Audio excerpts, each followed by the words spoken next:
चाहता हूँ, अंतिम संकल्प सुनाता हूँ।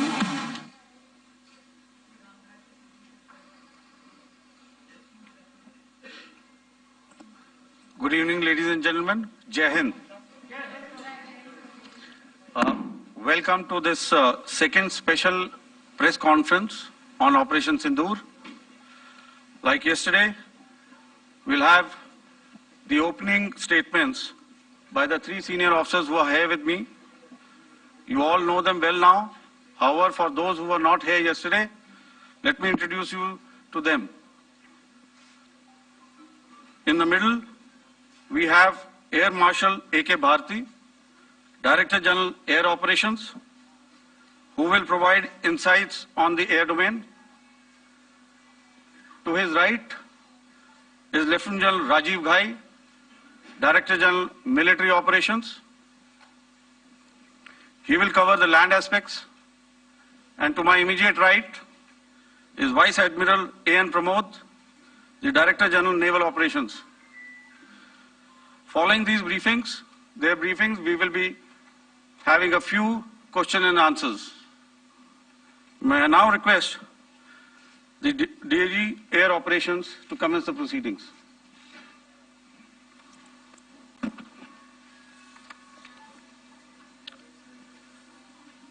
Good afternoon, ladies and gentlemen. Yesterday, we had a detailed brief on the successful joint operations that were carried out to destroy the terror infrastructure in Pakistan-occupied Jammu and Kashmir, as well as in Pakistan itself. We also iterated that our fight was with terrorists and their support infrastructure and not with Pakistan military. However, it is a pity that the Pakistan military chose to intervene and bat for the terrorist, which compelled us to respond in kind. दोस्तों, हमारी लड़ाई आतंकवाद और आतंकवादियों के खिलाफ थी। इसलिए 7 मई को हमने केवल आतंकवादी ठिकानों पर ही हमला किया था।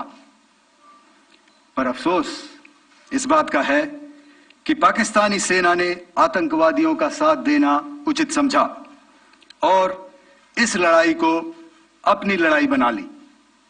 इस परिस्थिति में हमारी जवाबी कार्यवाही अत्यंत आवश्यक थी और इसमें उनका जो भी नुकसान हुआ, वे खुद इसके लिए जिम्मेदार हैं। हमारी तरफ से हमारी एयर डिफेंस सिस्टम्स देश के लिए दीवार की तरह खड़ी थी और इसको भेदना दुश्मन के लिए नामुमकिन था। This brings me to the point, how have Indian forces managed to minimize the damage to both civilian and military infra in the country in spite of the unrelenting efforts by the Pakistani forces? Most of you and the majority populace within the country have had a lot to say about the layered and integrated air defense systems put in place by the Indian Armed Forces, which includes the assets of the Indian Army, the Indian Navy, in addition to the primary air defense assets of the Indian Air Force. As you all are well aware, this robust low-level air defense guns, shoulder-fired man-pads, and short-range surface-to-air missiles or SAMs, to area defense weapons like the air defense fighters and longer-range surface-to-air missiles within our inventory.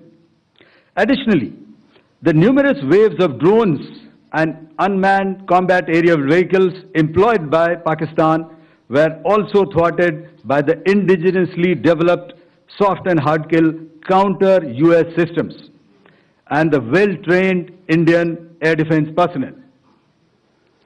All this was brought together as an efficient and effective AD environment by the Integrated Air Command and Control System, or the ISCCS of the Indian Air Force, which accords us the net-centric operational capability which is vital to modern days war fighting.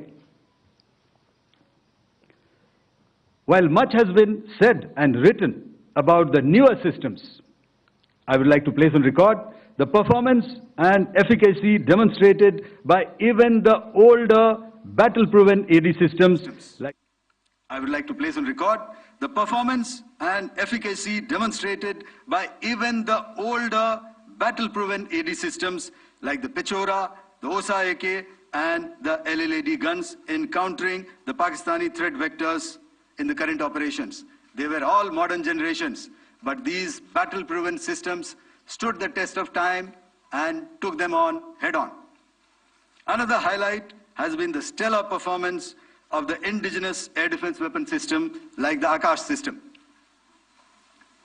Here, ladies and gentlemen, I would like to mention that putting together and operationalization of this potent AD environment has been possible over the last decade due to unwavering budgetary and policy support provided by the Government of India in acquiring state-of-the-art equipment and weapon systems.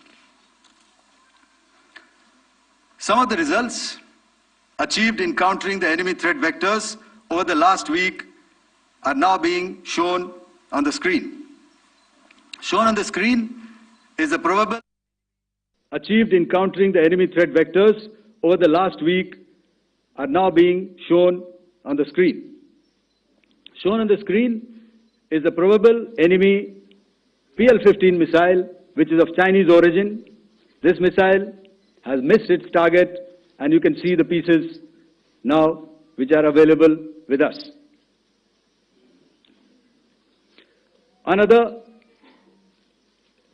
weapon system or weapon which was found was the long-range rocket, the pieces of which you can now see on the screen. We have talked about the loiter munitions and the unmanned aerial systems, and here are some of the glimpses of those systems which we have brought down.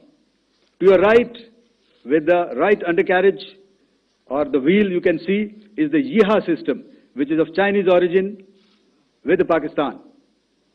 You can see some quadcopters, and you can see one odd Sonka drone hanging by the wire. All these have been brought down by our trained crew and air defense systems. As far as our offensive actions are concerned, yesterday I had already shared some details about the targets engaged by the Indian Air Force.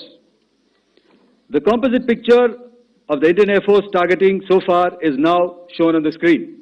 As you can see, we have targeted the length and breadth of the adversary. I'm sure most of you would have already seen the effect of these strikes on ground, courtesy the large number of videos and photographs being circulated in the media.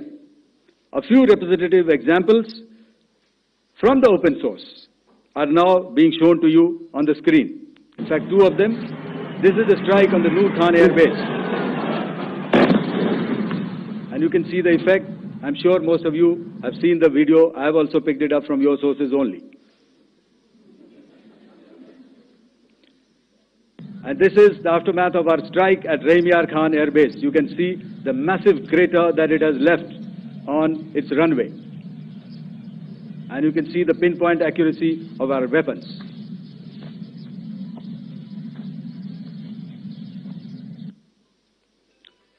So with that, giving you an overview of how our air defense systems have thwarted the enemy drones, their fighter aircraft, their missiles, and resulted in minimal losses on our side. I would now hand over to the DGMO to cover his portion.